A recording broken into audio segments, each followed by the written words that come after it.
What is the difference between these two sentences? السماء كانت صافية. كانت السماء صافية. Both of them have the same exact translation. The sky was clear. But the first one begins with the noun السماء, while the second one begins with the verb كانت, which is the past form of verb to be in Arabic. In today's lesson, we will know the difference between these two sentences.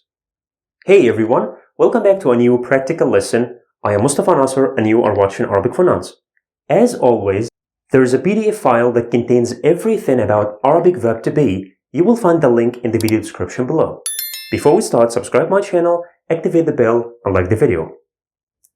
In expressing states of being in present, we don't need Arabic verb to be. It's enough to use a nominal sentence construction that requires only two words in its simplest form.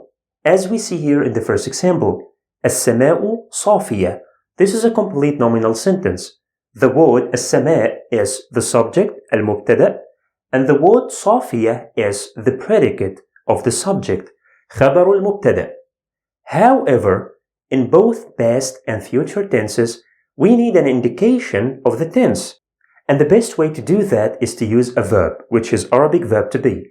That's why Arabic verb to be normally appears in both past and future tenses, but not in present. So here in the second sentence, السماء كانت صافية. كانت is the past form of verb to be in Arabic, which means was. The sky was clear. And the third example here, السماء ستكون صافية. ستكون is the future form of Arabic verb to be, means will be. The sky will be clear. So the big value of Arabic verb to be is to indicate the tense, whether it's past or future.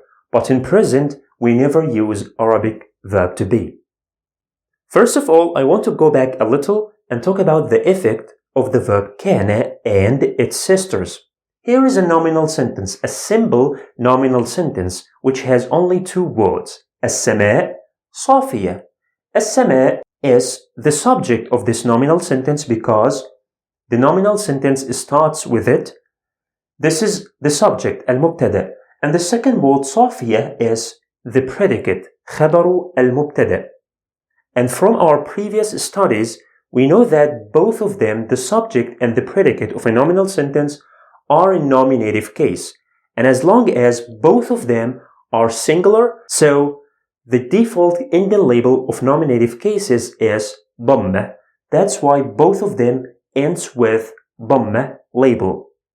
But the first one has a single ضمة because it's a definite noun, while the second one has a double ضمة because it's indefinite, which we call تنوين. Let's say we want to make this sentence in the past by adding the verb كان. Here is a verb. The first step is to conjugate the verb with the main subject in the sentence, السماء. السماء is a feminine singular. So this verb will be having the conjugation كانت. Okay. What does this verb do in a nominal sentence? First, it will convert the subject of the nominal sentence to the nominative case. It's already in nominative case, as we mentioned.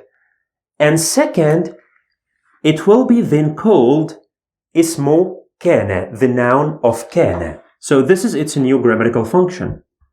اسم كان. So the only change with the subject of the nominal sentence is its grammatical function.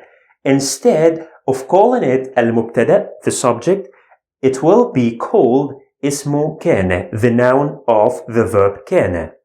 What about the predicate? The predicate will be converted to the accusative case, منصوب. And as we know, the default ending label of accusative cases is فتحة. So we will change this ending label to فتحة. We have double ضمة. We will remove them and convert them with double فتحة. صافية. This is change number one with predicate. And secondly, its grammatical function will change from being خبر المبتدأ to be خبر كان, the predicate of كان. So the subject of the nominal sentence will experience only one change. Its grammatical function, it will change from being المبتدأ, the subject, to be اسم كان, the noun of كان. This is the only change regarding the subject. While the predicate will experience two changes.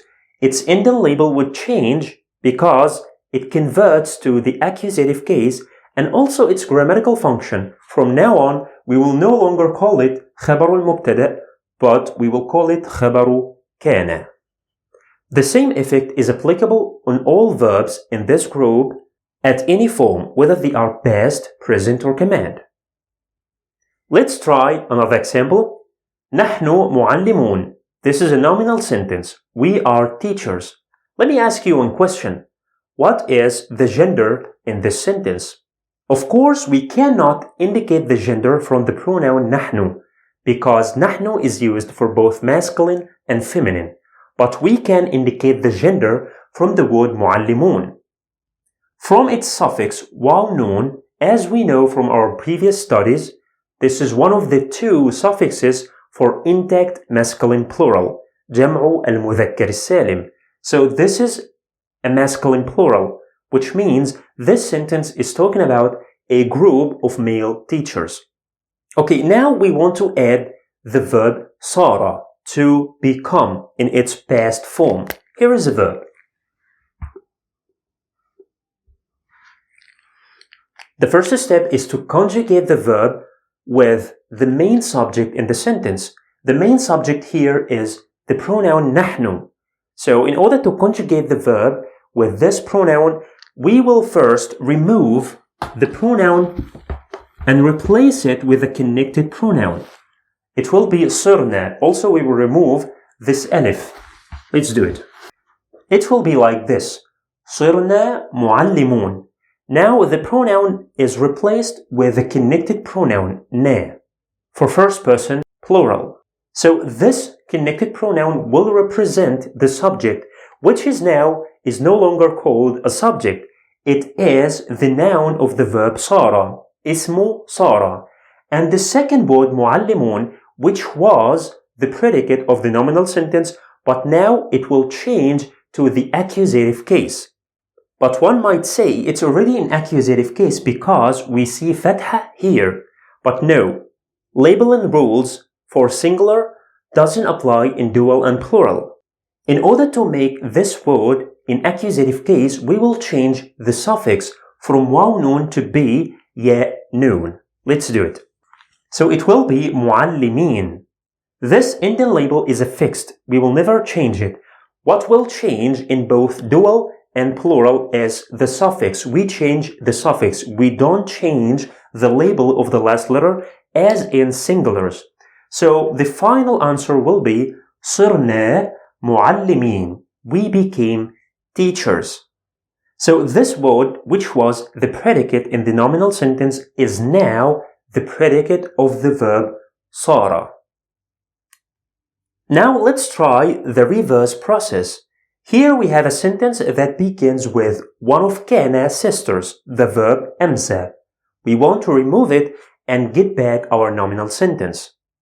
As you see, the verb أمست or أمسى is conjugated with the main subject, الفتاتان. And the second word, الفتاتان, is the subject of أمست. اسم أمسى. This is its grammatical function. And because it's dual, means the two girls, that's why we see the suffix alif nun, which is a suffix used for dual in nominative cases. While the second word حزينتين is also dual. This one is the predicate of أمسى. خبر أمسى. This is its grammatical function right now. And because it's the predicate of أمسى, so it's an accusative case. That's why it ends with the suffix ya nun, which is a suffix for dual used in accusative and genitive cases. Now we want to remove the verb أمسى and get back our nominal sentence. Let's remove it. Once we remove the verb, the annulling verb, this one gets its position or its initial position before adding the verb to be al-mubtada', the subject of the nominal sentence. And it will also get its case or its grammatical function back. Al-mubtada' or the subject of nominal sentence is in nominative case. This one is already in nominative case. How did we know? Because it has a suffix of nominative case for dual, alif, noon. While the second one, حزينتين, will get back its grammatical function to be خبر المبتدأ. Instead of being خبر أمسى, the verb, it will be خبر المبتدأ, the predicate of the subject. And from our studies, we know that al-khabar, the predicate, is in nominative case. So we will get it back to the nominative case. But this one is an accusative case. How to do it? We will change the suffix from ya noon to be alif noon, like this one. Let's do it. Like this. Al-fatatan hazinatan. The two girls are sad. Going back to our first example. السماء كانت صافية. كانت السماء صافية. What is the difference between these two sentences? Let's begin with the simplest one. The second one begins with the verb كان. So we will apply the rule. السماء is the noun of كان, اسم كان, and صافية is the predicate of كان, خبر كان. And as you can see, this one is in nominative case. That's why it ends with ضمة. And this one is in accusative case. That's why it ends with double fatha. So this is a single nominal sentence after adding the verb كانت to the sentence. What about the first sentence? It begins with a noun. So automatically it's a nominal sentence. Okay, if this one is a nominal sentence because it begins with a noun, what about كانت? What it does here? كانت, once we see كانت, so we know that automatically we begins a new sentence. So this is another nominal sentence. كانت صافية. Okay, what about the noun or اسم كان in the sentence? It's a hidden pronoun and its estimation is هي. السماء كانت هي صافية. But because we have the main subject here, we didn't add it. This sentence, كانت صافية, the whole sentence is the predicate of the subject. So here we have one nominal sentence inside another nominal sentence. Because we mentioned in the lesson of nominal sentences that the predicate might be a noun, a single word. It might be a complete sentence, whether it's a nominal sentence as in here, or it's a verbal sentence. And it might also be a quasi-sentence, شبه جملة. So this is the difference between these two sentences. There is no any difference in meaning. Both of them mean the sky was clear, but the difference is in the construction. The last point we have today is the use of verb to be in present. As we said in the two lessons of verb to be on my channel, verb to be cannot show up in present form to express states of being. However, we can actually use verb to be in present, and this comes from the fact that present verbs can be used to express future or talk about future, especially the close or the near future, such as نكون بخير. As you see, the verb نكون is in present form. نكون. The literal translation of this sentence is we are fine, but here it means we will be fine, because we can use the present to talk about future. So whether we use the present form, نكون, or the future form, سنكون or سوف نكون, both of them mean we will be fine. The second one, يمسي الولد سعيدا. يمسي is one of كان's sisters, and it means to become in the evening. So this sentence means the boy will become happy in the evening. As you see, يمسي is in present form, يمسي, and it's used here to express future or to talk about future. Something is going to happen closely. So we can also replace يمسي with the future form, سوف يمسي الولد سعيدا. The last one we have أصير مجتهدا. أصير means to become, so the translation is I will become diligent. Maybe I'm promising you to become diligent in the future. I will become diligent, inshallah. So here the present form is used, أصير. We can replace it with the future form سأصير مجتهدا or سوف أصير مجتهدا. I hope today's exercises added you some ideas. In the PDF file of this lesson, you will find many more questions that you can try them yourself and tell me the answers in the comment section below. Or you can communicate with me on my Facebook community. You will see all the links in the video description below. Don't forget to subscribe my channel, activate the bell, and share the video. I'll see you later.